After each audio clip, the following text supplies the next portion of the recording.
And I'm like knee deep in cheese fries. Like, Yep. that's the way it goes.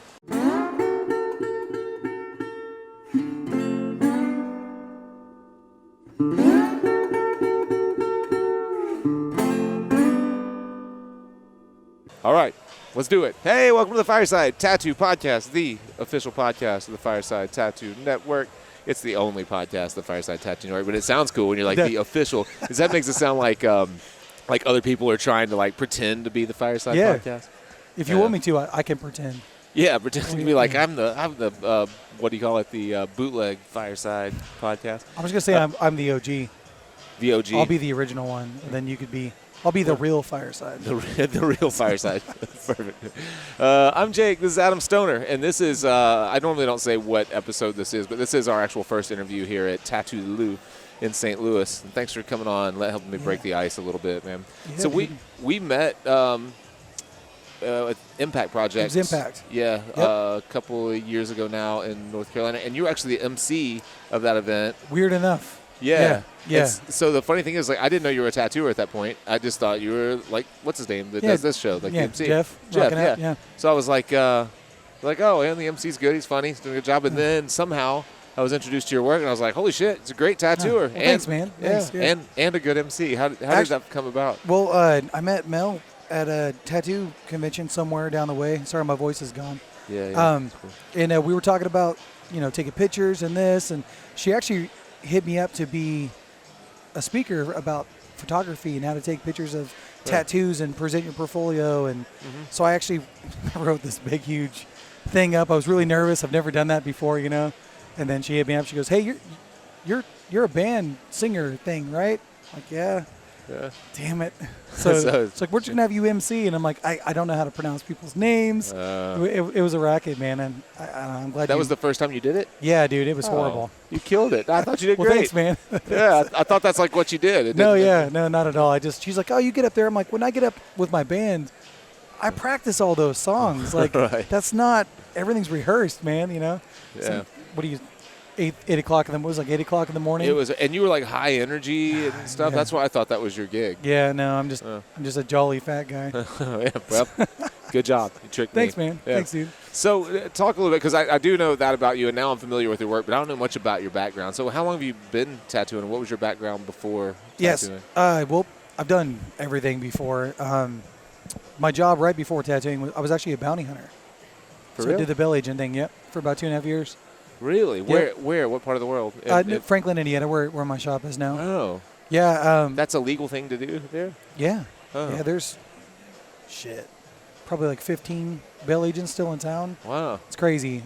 But, that felt like blood money after a while, Every morning I'd get up and read the paper and wear my little shirt, and I had the clip with the phone and everything. And so you dress? Did you look like a cop? What did more so, just like an office dude. Yeah. Yeah, I didn't at first when I was younger. See, it's a family. That was a family thing. Okay. So when I was like 12 and stuff, I was in it. But my mom did it for like 15 years or whatever. But really, yeah. No, but I was actually friends with Joshua Carlton on MySpace. Remember those days? Oh yeah. And it was about my band. So I had my band at the time, and he had his band Chiaroscuro, and we were talking about promoting.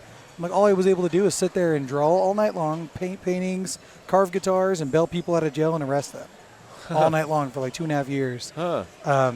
So we became, acquaintance through MySpace, and we were talking about that. And I was like, man, I want a tattoo. And he's like, oh, come on down. But, I was like, well, I don't want to go to Shelbyville at all, ever in my whole life. I still hate that town. Yeah. But, Shelbyville, where? Indiana. Indiana? Really? Yeah.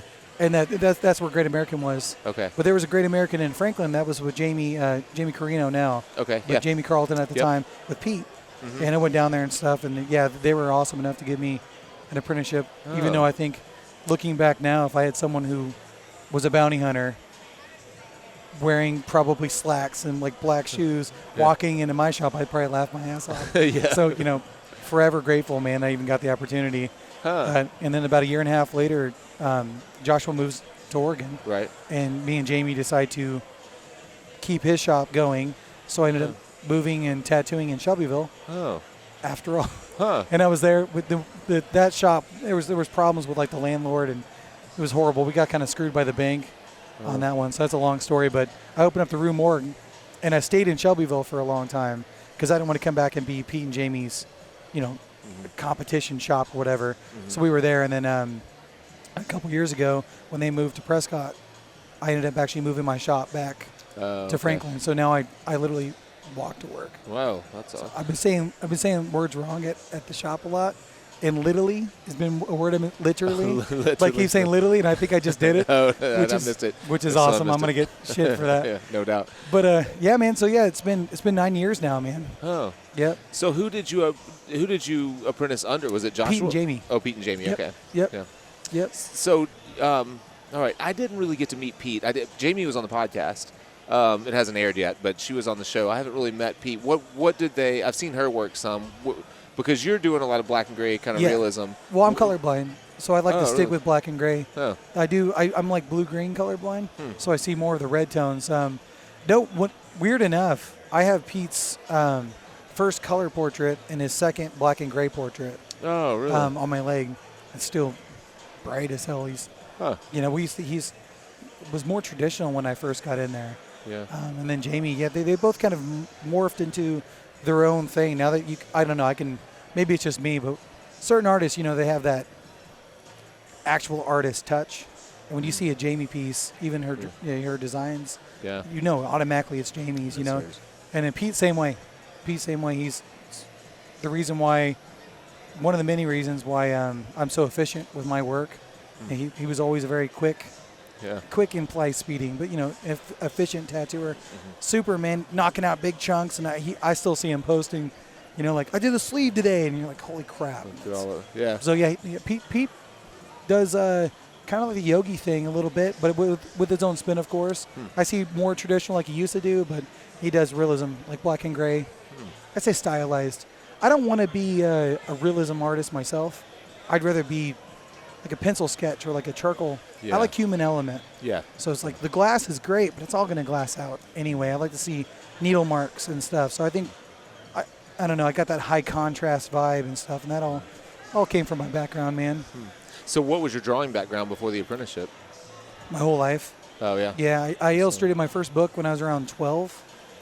Don't Bend My Ear. Never been able to find it, but I got paid by this author that we used to mow her lawn, and so that kind of started it. Yeah, I was drawing comics in third grade, selling them for $10 to my classmates. And really? I've been an artist my whole life, not really trained, unfortunately. And yeah, it's always been something. Yeah. So now, like you mentioned, you're doing mostly black and gray, or all black and gray, I guess. Yeah, like tomorrow I'm doing a color pop. Oh, are you? Yeah, okay. we're doing. So I don't know. I think if you're gonna do a certain style, or say I do traditional. I did a traditional tattoo, and it was fucking awesome. I'm never going to post it because I don't want anyone to come to me for traditional. Yeah. There's guys that do that better. I think that's, if you're, a master of everything, you're good at everything, you're master of none. Yeah. So, I like to stick with black and gray. I'm light years away from where I want to be as a tattooer. Hopefully I always feel that way, but I don't know. I feel like I just not, you know what I mean? I'm chasing it still, so. From what? From a technical standpoint, from a drawing standpoint, from both? All of it. I've been really trying to work on composition a lot lately. I've always been a big fan. One thing I got, speaking about mentors and stuff, Pete and Jamie and stuff, the fear of black has never really been my thing. Like I said, I used to carve guitars and stuff, so the depth is huge. We were talking earlier about that. Yeah, so high contrast. Actually made a joke up. I'm going to make T-shirts eventually that'll be bold will hold, but contrast will last. If you got a field of black and a lost and sharp edges. But no, just everything. I can't even pinpoint it. Design-wise, just being more efficient for the skin, for the healing, everything, man. I can't go home with my clients and take care of their tattoos. So I'm just trying to do everything down to stencil to finish, man. Yeah. So we were talking a little while ago about how the tendency for up-and-coming tattooers that are focusing on black and gray, say black and gray realism, but anything where rendering something accurately is important, they tend to work a lot in midtones. They're afraid to go super dark, and so you end up with a lot of really washed-out tattoos. And my thought on it always is if strong contrast will reveal drawing weaknesses if you have them. Because if you don't know where the shapes, where the light, how light reveals form, and you're laying darks in, then you can easily make some really critical mistakes. Yeah. Go ahead. No, I was gonna say that's exactly where I'm at. I've seen another thing too with this younger, and I feel weird saying younger generation. Yeah. But I guess I'm almost at my 10-year mark, right? Right. Where now I'm seeing almost the opposite of it, where, a lot of mid-tones, and then that's been pushed that you need fucking black to make that pop. But now I'm seeing a lot of younger tattooers push black in the wrong areas. So the actual piece, like the background is just pure black for 4 inches, and then you got mid-tones in the face. And I definitely think that creating that depth, I mean, black and gray is tricky. You see it on our TV shows and stuff that come out all the time. Like, your black and gray is going to look better when it's healed. At the moment where you have super smooth and say you just do a nice finishing blend touch, well, you just irritated the skin half of it because your pigment's so weak. So I feel like that kind of, when you're first starting out with black and gray, that was the trick, man. And that's, I just hit I like to finish tattoos as I go. Yeah. So that way I know where the black is and I know where the, and then down to just, like I said earlier, trying to be more efficient for the client as well. Yeah. If I can kind of finish as I go and then maybe hit a couple spots if I see them later. And one trick I did, and I still do, is about when I feel like I'm pretty much done with the tattoo and I feel pretty good, I just take a picture of it. And I step away from the tattoo, I walk away, and then I look at the photo in about 2 minutes. That photo is going to tell me everything you need, like those, because I can't tell you how many times, and it still happens, I think it's inevitable, but take a picture, they leave, you look at it like, oh, I'd post it, but there's that one little, and it would have taken 2 seconds, and so I think that's a good trick if you're kind of battling with where to put your black. I agree. I think that's it's funny how that works so well, because something that you've looked at this tattoo for hours on end, and it's funny how just looking at that photograph or getting ready to post it and being like, oh shit, like I don't do a lot of like portrait work or realism, but I will. Well, not too long ago, I did this kind of super stylized Elvis mugshot thing, and I thought it looked great, and I was really happy with it. And it's not finished. I did all the gray work, and there's color work to go over it. And I photographed it, and I was going to post the gray, and I realized just how his forehead turns right here. I didn't make that transition like deliberately enough, and so that where his forehead should have dropped back, it just kind of kicked that way, and so it looked off. It made his face look a little wonky. And of course, there's another sitting, so it's not a big deal. But I did not see it at all during the piece, and then you look at it later and you're like, how the hell did I miss that? Well, I think too, like when you're if you do a sizable piece, it's not quite a banger, and as you're working on it, you're just doing one little square at a time, and you're like, I got all that, and you kind of in your, I don't know, because I finish as I go, I have a habit of just all right, everything I've done it's finished now. No, it's not, and that's, I've been really liking the idea. One of my buddies, Aaron Peters, he'll post these photos and they're just godlike. I'm like, how the hell? Yeah. This isn't human. I want to go take my crap and just throw it in the river and be done with my machine forever. And I finally pinned him down and I was like, how do you do this? Well, that's 3 sessions. And actually, I kind of smoothed it all out at the last session, so it almost looks like it just all got done. Yeah. I was like, I've been trying to really kind of take my turn. It's hard with clients too when they push and they expect this to be done today, and it's budget's a thing, but it'd be great if we can have like 4 sessions on this one thing, Yeah, absolutely. And a lot of times with them, they don't see, they're not judging it obviously as critically, and their friends love it. And I can't tell you how many times you get through just the black work on a piece and you're getting ready to start color sessions, and they come in and they're like, I kind of think I like it like this. Like, well, it's not really your choice anymore. We've agreed on this project, and it's going to be color. So, but it's funny how that, they leave, and like you would love to have another couple of hours to add, to build texture or to really push contrast, and they're like, no, it looks beautiful. I love it. Yeah, I love that side of it. I hate the other side when they leave and it's not done. Yeah. And someone comes back and they start doubting it. You're like, we have another session. Right. So that's absolutely. No, that's something I don't run into very much anymore, just because I am just black and gray, and if I do the color pops, that's, dude, I'll tell you what, this industry is getting crazy though. The amount of artistry that's even in this room. Oh yeah. It's unbelievable. Yeah. Absolutely. So I think it's just important to kind of put you were talking about younger tattooers, be inspired and pull inspiration from what's around you, but focus on what you're doing and less what he's doing or she's doing over there. And I've been really, putting my head down and kind of looking up. But then obviously I like to come here and get a reality check and put my black and gray next to Gabe's. Yeah. It's like, yeah. oh, Yeah. damn, man. I know. He's doing some beautiful work. I was just over there looking at some of his pieces. And he's only been tattooing 4 or 5 years. It's crazy how quickly he came along. Yep. Talk a little bit about your design approach, because it is, I mean, you do take a realistic approach. You were saying you like it to look like a pencil sketch, and you definitely in your mark making, I can tell that it's yours. You have a lot of really saturated darks. You're not, like you said, you're not afraid to go dark. Are you drawing a lot of it? Are you using a lot of photo reference or Photoshop, building it in Photoshop? Total Photoshop. All Photoshop. Yeah, okay. Except for the photos. Yeah. The Truth Fairy is going to come get me, which we all know is Ryan Ashley. Right. No, I just look for what. All right, I'm doing a Silent Hill piece tomorrow, and she sent me this thing, and it's Heather, I think, from the game. I'm not a gamer. I'm familiar, but it's a little blonde girl from Silent Hill 3. It's going to be really rad. And as she's sending me the image, I'm bringing this up for a reason, I guess.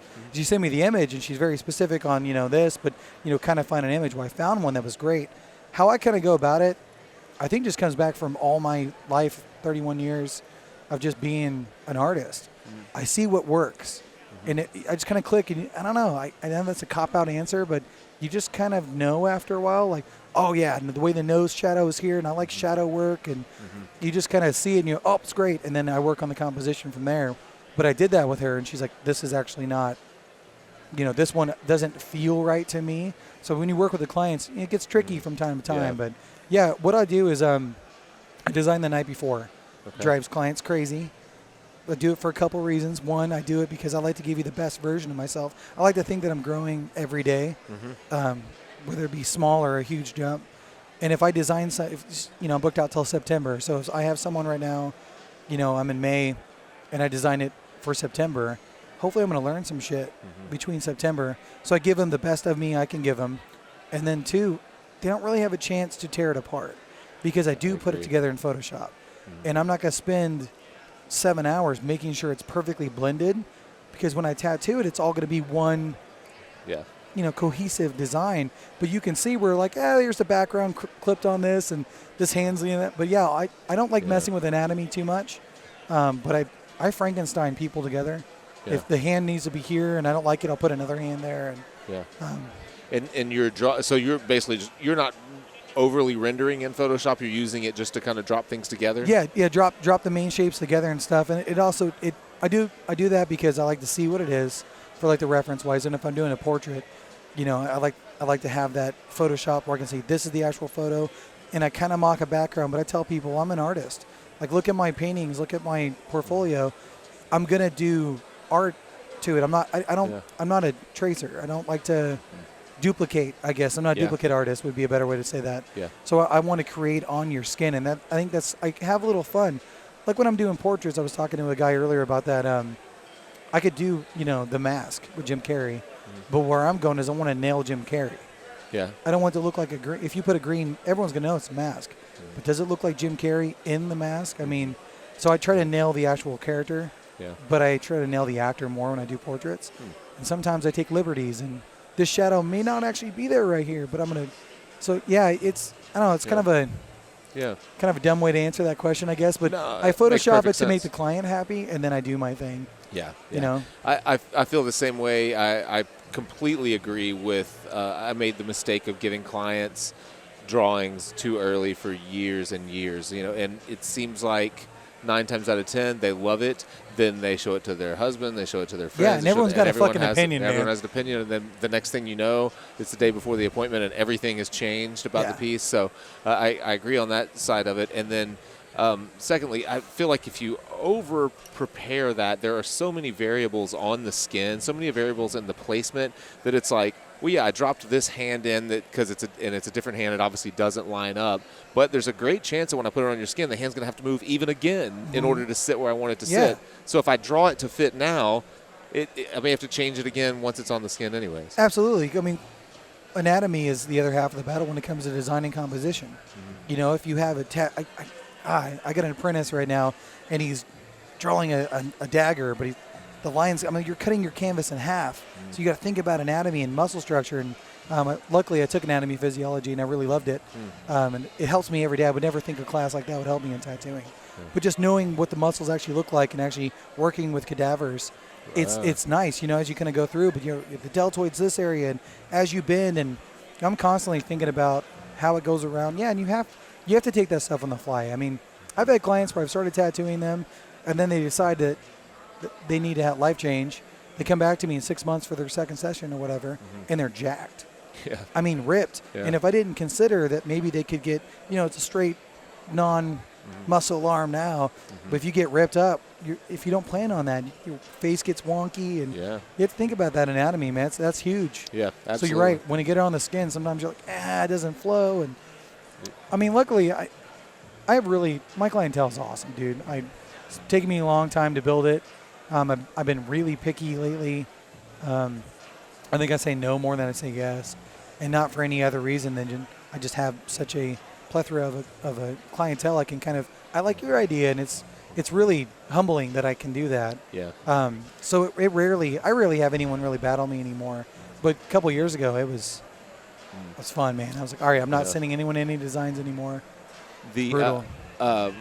It's funny that you mentioned that, and you were talking about booking September right now. And the thing that I've noticed is the longer that someone has to wait, it seems to me the more willing they are to bend their own ideas. Like, all right, I'm already committing a chunk of money. I'm committing a lot of time and waiting a lot of time and getting the tattoo.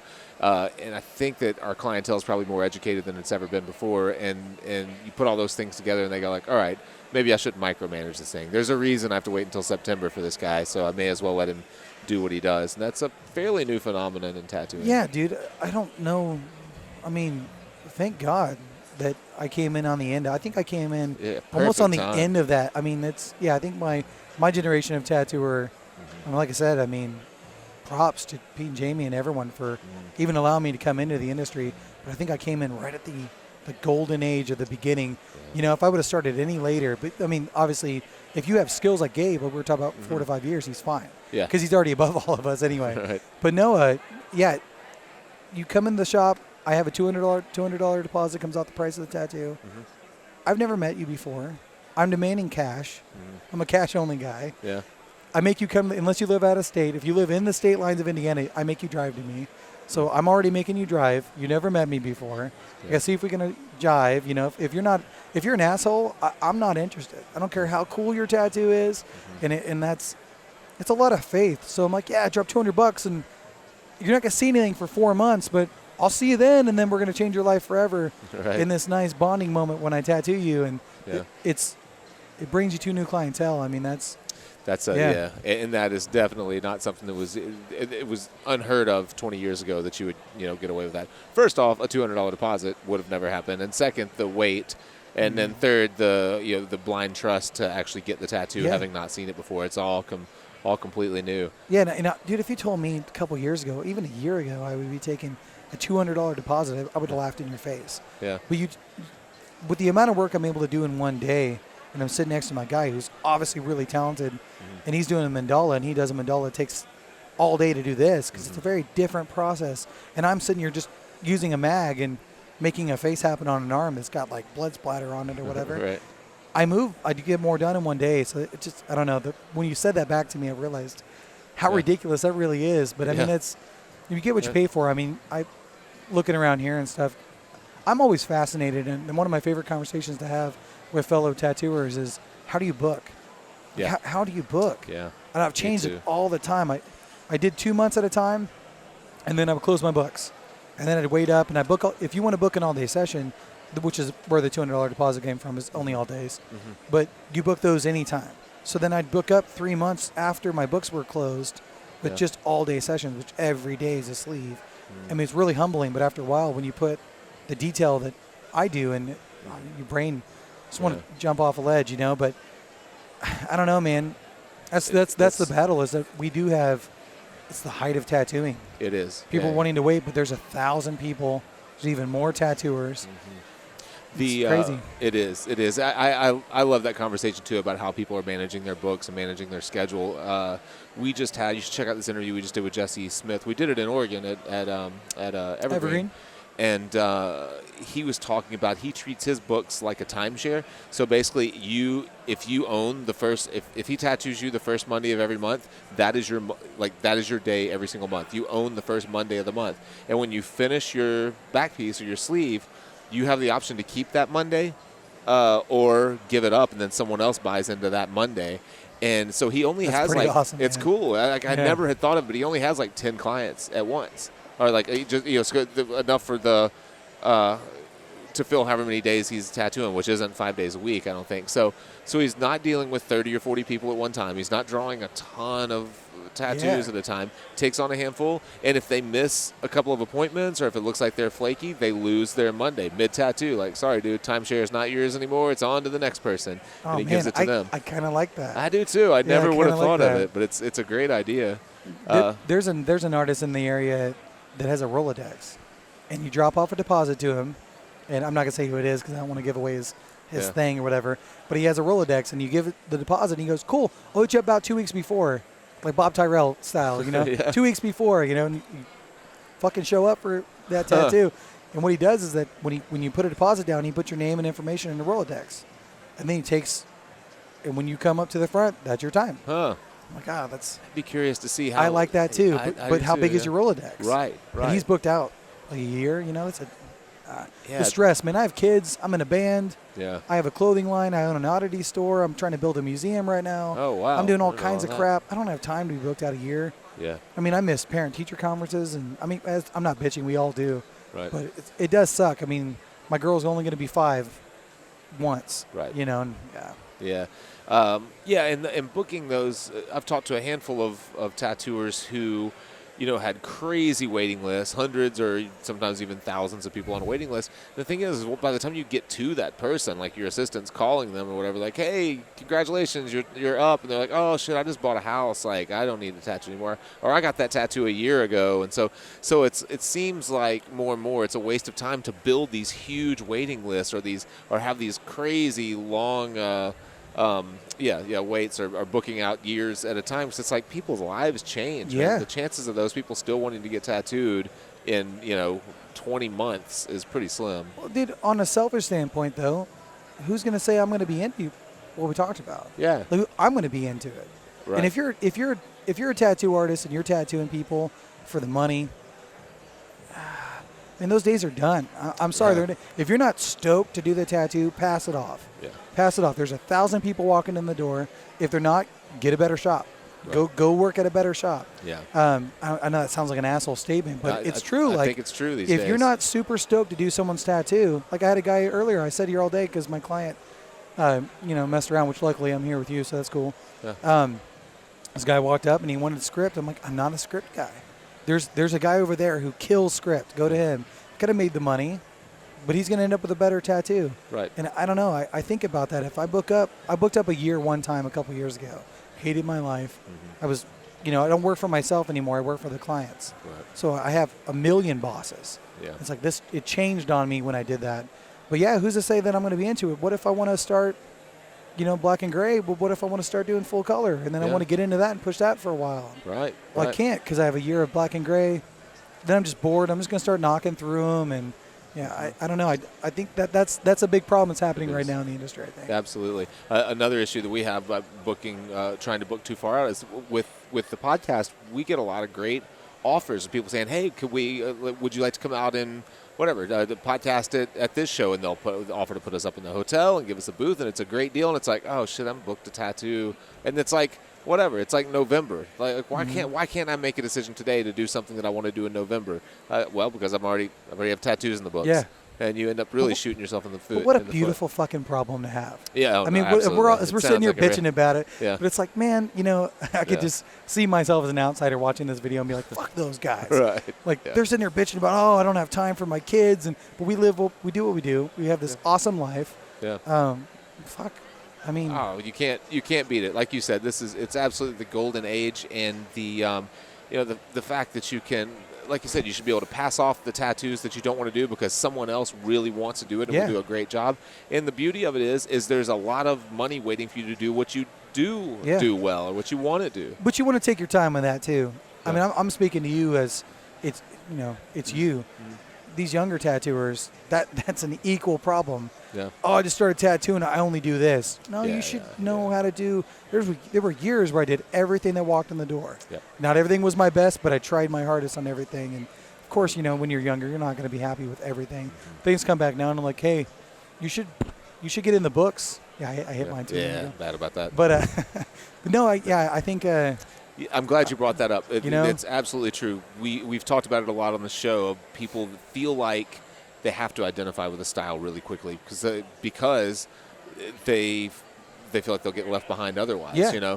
And I've always been bad about that. I take whatever seems interesting. I love to do black and gray. I love to do color. I love to test myself. Can I do really great illustrative work? I'll flip through and see something Steve Moore did, or a back piece of Steve Moore's. I'm like, man, I want to do more stuff like that. And then I'll draw some cool stuff like that. It's nothing like what I was doing before. So, and I've been doing it long enough that I can be experimental and play around. But I think that a lot of people, when you're 2 years in, you're like, all right, I need pick. Am I a black and gray guy? Am I a new school guy? Am I whatever? Well, I think it's a rebellion. It's like, all right, so analogy time, because I'm a dad and I talk like a dad, I guess. Yeah. Get made fun of for it enough. I'm going to fucking embrace it. Yeah. We just legalized marijuana in Colorado, not too long ago, a couple of years or whatever. Mm-hmm. We just legalized shrooms.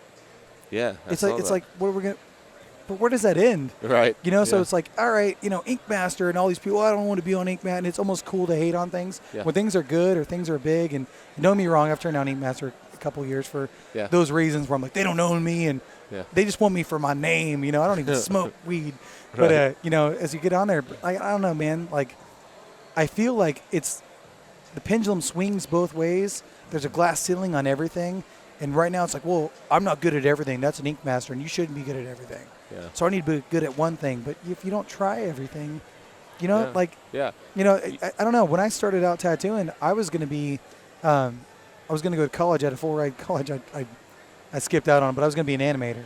Mm-hmm. And I got screwed over by Fox. Total long story. I'll tell you later. And, I was 18, didn't know what I was doing, and sent my idea basically to it in case anyone knew where that was going to go. Yeah. But when I got into tattooing, I thought you had to tattoo cartoon, line work, color. That's what I thought. Yeah. So, and everything's still, and if you look at my work now, you can see I don't do realism. To people I do, but realism to me is like hyper realism. Like, can you feed it? You want to put a spoon to that mouth, Right. I like I said, we're talking about the charcoal sketch and stuff. If you look at my work, you can actually see, now you will anyway, the illustrated cartoon guy that I've been my whole life. Yeah. I don't know, man. I think it's okay to not know what the fuck you're going to do, because the industry doesn't know what it's going to do either. Yeah. Right now, this is cool. Like conventions. I think conventions, I don't want to be a Debbie Downer guy or whatever. I think we have a glass ceiling on this. I think we're about there. I give it 5 more years. Conventions? Well, I think there's too many going on, but look at what the, you have in our pop culture, you've got models on TV, they're sleeved. The government's seeing now that we are an industry that's kind of we're still a little bit lawless industry. And I feel like if you look around what's going on, like right now in Kentucky, they're trying to pass a law. I don't know where it's at, but they're trying to pass a law right now as far as you can't tattoo scars. So if you start a tattoo and you lay your blacks in, you're going to put color in later, right? Mm-hmm. You can't, because that's a scar. Huh. They're trying to pass like this shit, and that's if I read that right. Don't quote me on that in case it's wrong. I understand the logic behind that. Yeah, well, they're for trauma to the skin, and it's it's already dangerous enough. I've had clients where they leave. I can't go home with you, like I said, and take care of your tattoo, and I get it, but people who don't know what we do are getting into the industry, and I don't see doctors and stuff sitting around much longer, letting us be in a big, huge train station, making hundreds of thousands of dollars, right? Basically, kind of performing little surgeries everywhere. I don't know. You might be right, and it's definitely. I hope I'm not. Me too. I think there's probably, outside of regulation, there's got to be some pullback in the fairly near future. Like you just mentioned, there's so many people, like you said, models are tattooed. The authority figures are tattooed. The police are tattooed. Mm-hmm. Parents are tattooed. Teachers are tattooed. I think kids coming up today see tattooing isn't rebellious at all. No, it's an art form. If you're 13 or 14 years old and everyone who tells you what to do is heavily tattooed, my reaction would be like, fuck tattoos. I'm done with that those things. pendulum's going to go the other. I Right. think it is. Yeah. I think you're going to have that generation, and then it's going to be cool to not get tattooed. Yeah. Like we were just talking about Ink Master. It was super cool when it came out. Everyone talked about it. Now you are an Ink Master, and then Yeah. brilliant artists are being slammed around here. You are an Ink Master. Yeah. And it's like, because that pendulum swat, Yeah. a band is so good, they make it, they become huge. Now they suck. Fuck that band, Exactly. They sold out. I can see that, and I'm happy, dude. I wish tattooing would die. Yeah. I do. That way, tattooers like me and you and all these fuckers around here, like we can all just get down to work and Yeah. make beautiful artwork, and it's not this cool hip thing.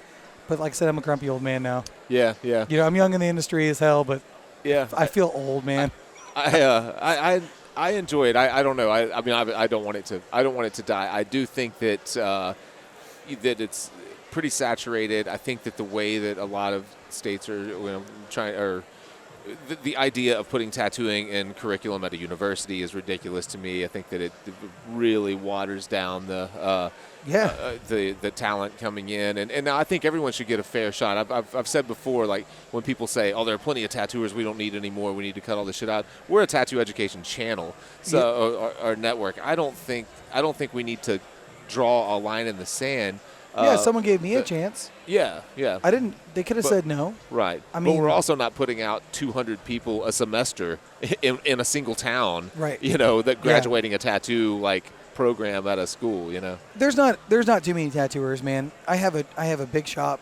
I have booths that are open. Every month I post that I'm hiring. Yeah. I don't know. It's my own zealous, side where I'm like, I would kill to work in a shop like I built. Well, of course I feel that way. Yeah. I'm the one who made this. No one wants to work in a big black shop with dead animals everywhere. Right. But I've been hiring forever, and I have gentlemen that hit me up all the time. Not really the caliber that I promised people to come to the Room Morgue. Yeah. So there are those. Yeah. But as far as there's not this big huge amount of there's not shops. There's 2 shops in Franklin, and there's how many? I mean, it's not as big. It's not as big. I think we keep saying that, so people are like, yeah, you're right. Maybe I'll go on and do this job, but yeah, man. Not recent. And I do think that it's regional too. I was just talking to Jeff Ensminger the other day, and they're like, I forget if he said 450 or 550 studios, shops in Austin, Texas, where he lives. And that town is not very. I mean, Austin seems like a big town. It's not that big of a town at all. Well, I mean, look at Vegas. Yeah. Vegas has 1 million. Yeah. Yeah. So overpopulated. Well, I think it's the argument of like, my wife and I were talking when we were driving down here. We're like, the world says there's too many people, but yet we haven't seen a soul for 2 hours as we're driving down the interstate. I'm like, just nothing but. I'm like, I hope it stays like this. Yeah. No, I get it, man. That's. I don't know. I think there's so much positive in our industry that, a lot of the negative things we've kind of talked about. Oh yeah. It's as negative as, man, I have too many people trying to get in my books and my life is too cool. Like, you know what I mean? Yeah. It's like that's the negative is positive. Yeah, absolutely. Like what a glorious industry, man, to be in. Oh yeah, it's perfect. Well, the best job in the world. It's absolutely awesome. What? Tell me a little bit about Room Morgue and how it came about and how you like running a shop. Is it something you would do over again? I don't think I could work for anyone else ever again. I think that was the problem I had because the Great American Family back in the day, it wasn't about that. It was just I already had a taste of owning a shop. I couldn't go underneath someone again. So I think I'll always have, whether it just be like, Kyle Cotterman's private studio situation. Yeah, man, the Room Morgue. I'm a huge Edgar Allan Poe fan. Anyone who knows me knows I love the dark macabre Poe thing. And the first mystery ever written was The Murders in the Room Morgue. First murder, detective mystery anyway. Yeah. And it was a mystery if it was going to work, down to the monkey logo. And it just kind of, I don't know. I think when you have enough passion, you believe in something that hard, it's going to work. And I pulled from all my Gothic lore for it, And it just kind of turned into this thing. People ask me all the time, they're like, because, for those who don't know, I have a whole, like I'm building a zoo. I call it the Roo Zoo because I thought that was a clever name. Yeah. Now I want to get a brewery and call Roo Brew. It probably never will happen. I need to shut the fuck up. Right. But no, there's too much stuff that rhymes with Roo. You're going to end up overwhelmed. Yeah. It's hard for me to say because in my shop, I wanted to build an LA shop in Little Town, Franklin. So I have this shop that doesn't belong at all in the town. It doesn't really belong anywhere. But in my shop, like I said, there's an oddity store. There's a There's a witch spiritual store. There's a zoo. So I don't know. For me, owning a shop is kind of a loaded question because I don't sleep much. Yeah. Constantly, but I get made fun of by the crew all the time because they'll come in and the whole shop's rearranged. I have this disease where nothing's good enough, And but a lot of my shop, as it stands now, is kind of an accident.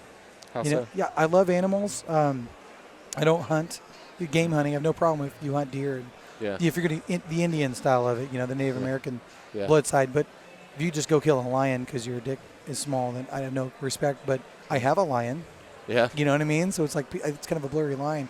But we went to a lion? Oh yeah, yeah. We actually, what happened was we went to an auction to buy a zebra. I've always wanted a zebra head. The mountain things, they're glorious animals.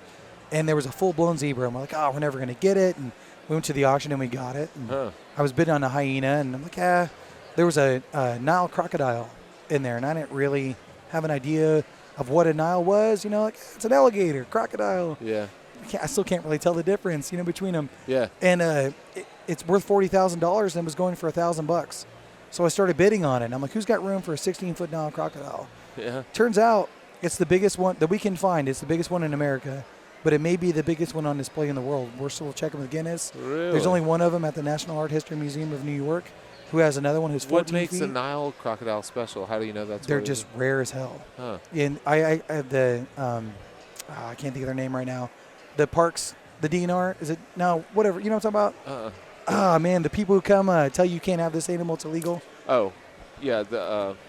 It's slipping me right now. Anyway, those people. Okay. I was actually threatened if it leaves state lines, it's 10 years in prison and $250,000 fine. Really? Yeah. So basically, if I ever have to liquidate it and sell it, it's going to go to a museum or an expensive collector. Yeah, it totally fell in my lap. But when something like that falls in your lap, you just start kind of building on it. And then billboards come an idea. And then, the last thing I bought was a 1665 palm reading book from France. The Salem witch trials happened in 1692. I'm like, oh, man, this is 30 years. You would have been murdered for even owning this book. And it's all in French. You can't read it, but it's got the cool diagram. And so I've just been slowly building a museum. I think that's my retirement. And this is all in your studio, in your shop? So what kind of square footage is the shop? 7,000 square foot. Wow, that's huge. Yeah, so it's big. Yeah. Yep. How many artists? What percentage of it is tattoo shop and what percentage 20, is? about 20%. Oh, okay. Yeah, when you walk in the door, there's like arches on this side and stuff, and there's a big pile of animals. I have the world record brown bear mount from 1996. Right when you walk in the door, there's this huge. He wouldn't even fit in this area right here, so big. Really? Yeah, and he's like had a little Wolverine, and I don't know. Like I said, it became a dangerous, expensive collection. But there's tattoo booths to this side of it. But as you walk down through, like so, we just got picked up. We're now a Killstar store, as well. So now we sell. It's a gothic clothing line. Okay. Because we have a T-shirt company called Roo Crew Clothing. Okay. That we kind of kicked off, and it's basically I just like to wear my own clothes. We're working with Blackcraft. I'm wearing a Blackcraft thing right now. Yeah. To get that in there, kind of bring a retail store, because there is nothing in the whole area that has, Hot Topic. Is about the extent of it. So trying to give people experience. Like I said, I wanted them to have a circusy, from the very beginning, like a circusy experience. I have an artist that works with me, Curtis Pierce. We were talking out front. That was kind of the idea when we first started. I think we're finally starting to kind of get there. But yeah, it sounds like it. You walk in the back, and like so, the reason why we have Altar 13, which is our metaphysical, I was told not to call it witchcraft store because that's not correct.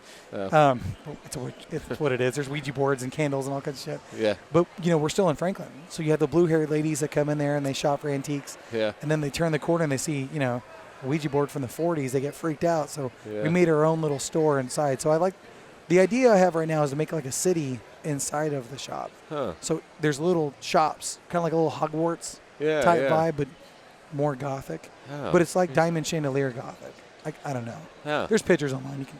I'll have to. We need to pull them up and drop some guest spot, dude, man. Oh, I'd love to. Yeah. We have a spare bedroom at the house, and we live 2 minutes from the shop, and I'd love to. You're always more than welcome. I'd also like to grab some footage just to drop in over this video, so we can tell, so people can see kind of what we're talking about. Well, before we wrap up, let's jump back to tattooing for a second. So you're 10 years in, you've found a way to kind of make some marks that you feel like are your own. people would call it black and gray realism, but more kind of not illustrative realism, but sketchy kind of realism. What would you say someone that's 2 years in watching this show that thinks they want to get into black and gray tattooing, knowing that some of the most common issues are, lack of contrast, lack of full value range, whatever else you think, issues with placement and shape. Do you have any kind of parting advice for up and coming people trying to do something similar to what you're doing? I would say just, man, it's such a loaded question. Honestly, create it, like on paper, paint it, carve it.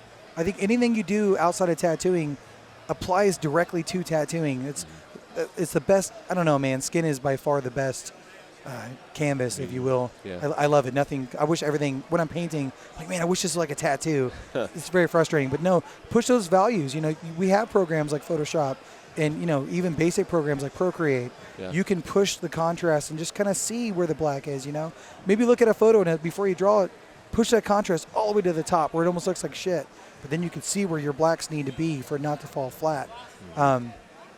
Tattoos fade. You don't have that black in there, Yeah. And the bold will hold, contrast will last kind of scenario. You have in realism, there's lost and sharp edges, so you can have a line around the hand, but it needs to have a background off of it. Otherwise, it's not realism anymore. Right. So I think push the idea of that. I think to be a nice fundamental black and gray artist, you need to have the finesse, the hand motion. It just takes practice. But practice makes permanent. You do it wrong all the time. As you're sketching one thing and your line's going all different ways, try to work on. So that's a whole nother question, I think, for a whole nother video. But so? I would say, I would just say for basically like to even explain where to even begin, I would just say just start with your art. That's one thing. I don't know if I'm going to be that guy where I see a lot of black and gray artists. There's even some around here. You don't need to be super smooth, but having the fundamentals of where skin tone is important, where white highlights are important.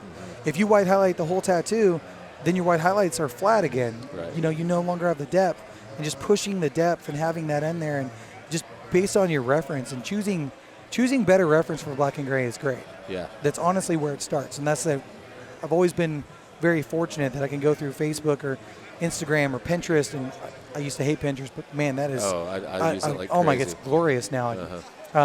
But seeing an image and being like, this is the image, and just knowing that's the image by recognizing where it contrasts, where the smooth, where your lights are, where your pulls are. I think recognizing and working on recognizing that in your actual subject matter that you're getting ready to tattoo is half the battle. Yeah. Because then you know where you need to push.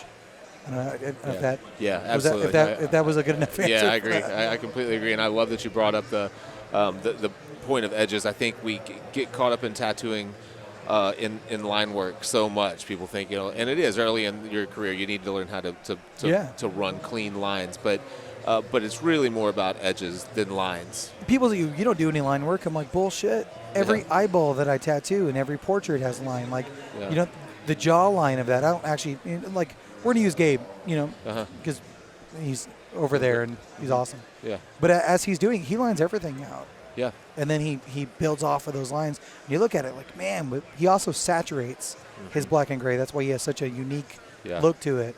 So I'm not saying that's the way, of course, because, like I said, he lines his stuff. But I like you to push. I think backgrounds would be another thing to bring up. You can make a rose that's awesome, but if your background's just kind of shitty, doesn't have any flow with your anatomy, it doesn't complement the rose and how the rose has a directional flow, and understanding the flow of the body and the rose and the background. The backgrounds are a big one too. And you can get a lot of black contrast in a white rose if you do really dark, almost pure black leaves. Yeah. That rose is beautiful, and it could soft gray forever, and it's still going to be a beautiful rose. But those leaves are the contrast. I think too much black is a bad thing. And not enough is a bad thing. It's almost one of those things where reach out to a fellow black and gray artist that you love. Yeah. Pick their brain about everything. Do seminars. Like, I've been sitting around all day, but I've been getting up and I've been learning all day long. Just from you're never done learning, man. No. Absolutely, I agree. So that's a unprepared way to answer for upcoming, but I think it's a great answer, and you hit on a lot of points that I think are really important for up and coming tattooers. What we started the show with the tendency to want to stay in the mid ranges just to avoid exploiting your kind of drawing weaknesses. Being afraid to go bold enough, all the way to not thinking about edges, thinking about backgrounds, using the right reference. Not when you mention white highlights, not highlighting everything, establishing a hierarchy in your mind. What do I want people to see first? Like, what's the most important thing in this design? Yeah. And that's where my strongest area of contrast really is. If I like, if that's a gleam of an eye, great. But if it's a gleam of an eye and a gleam in a lip and an earring and a highlight in a hair, it's like, okay, hold on. All those things aren't equally important. Well, when we were at Impact, one thing that really stuck with me that kind of changed my artwork was Nick Baxter talking about how white kills a tattoo faster, fades a tattoo faster the more white you use. Yeah. Like, wow, that's so weird. I started looking at my work going, yeah, if you rely on white's like a nice thing. If you don't have the contrast, white, I very, very choosy points. I've actually used less white in my work now. Yeah. But I would say another good thing, being the dad analogy thing, is that when you're learning how to do black and gray and you're starting out or whatever, and you learn this trick, and you're like, yeah, this is awesome. Then you learn this trick. Don't put that trick down. I see a lot of people, and like I said, I'm a nobody.